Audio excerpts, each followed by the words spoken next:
Hi, my name is Doris Roos, and yesterday I made a video in Nama where I talked to people about attending funerals in this time of COVID-19. I wanted to make the video in Nama because I wanted the older generation to also get the message.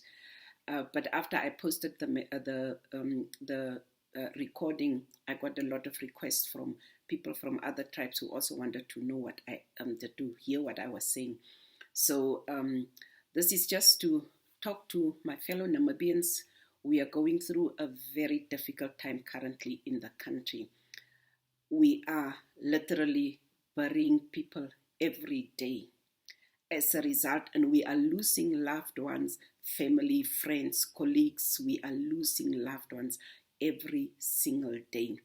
Between last night and this morning, 4 more people that I know, 2 relatives and 2 friends have passed away. So we are in a very difficult time. And I just want to make it very clear. I'm not asking people to be disrespectful to culture and to disregard the norms and values in which we grew up. But we are in a very different time. And currently, the pandemic we are facing is of such that people are dying every day. And it means we have to show respect, we have to show up, we have to sympathize, we have to empathize with people who have lost loved ones. But can we do it over the telephone? Can we do it from a distance?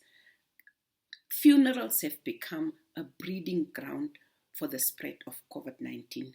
We go to funerals, we hug, we cry on each other's shoulders. We are sharing the pain, the loss of a friend, of a colleague, of a loved one. But can we do it over the telephone?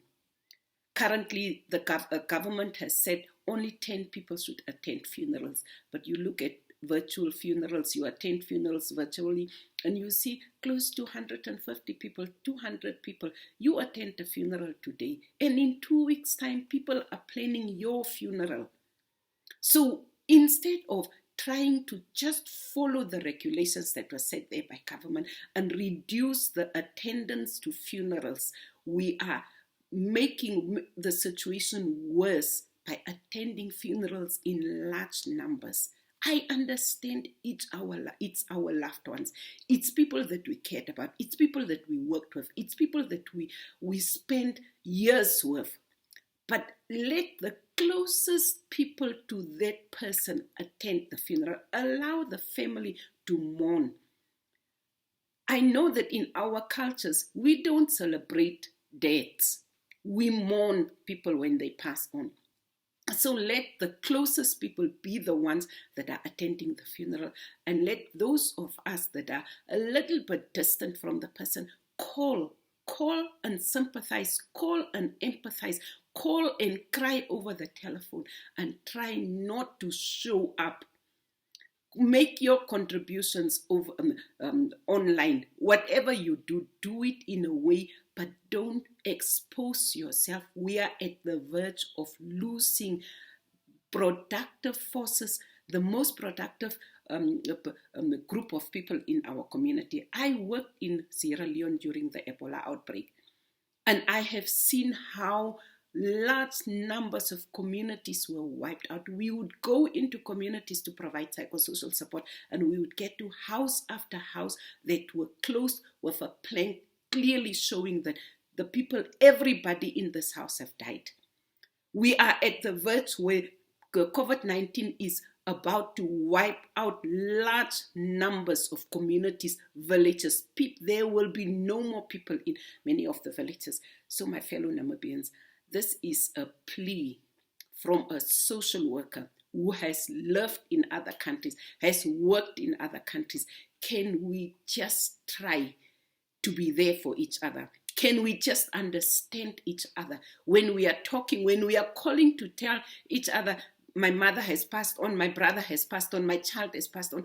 Don't expect people to show up, and don't be angry if people don't show up. It is a different time. It's not the same as when we were living when there was no COVID-19.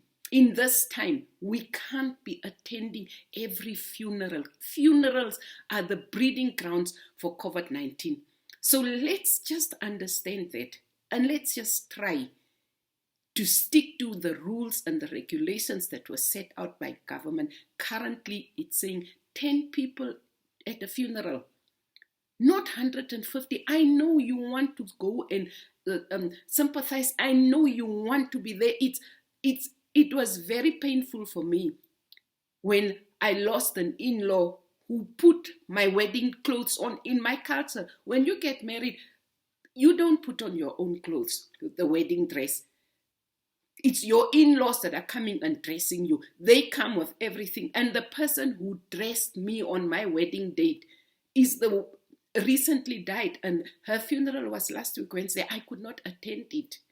It is a difficult time. We have to decide what is right and what can we do. And I just pray and I just beg friends and family, when people don't show up, don't take it personally. Don't feel offended. It is the circumstances that we are in currently that warrants it, that we can't go to funerals as we want to. We have a saying in Nama that we can go and throw soil at the grave afterwards, but we can't be there in large numbers. I pray that you will take this message in the spirit that I'm sharing it. May God bless us all. Thank you.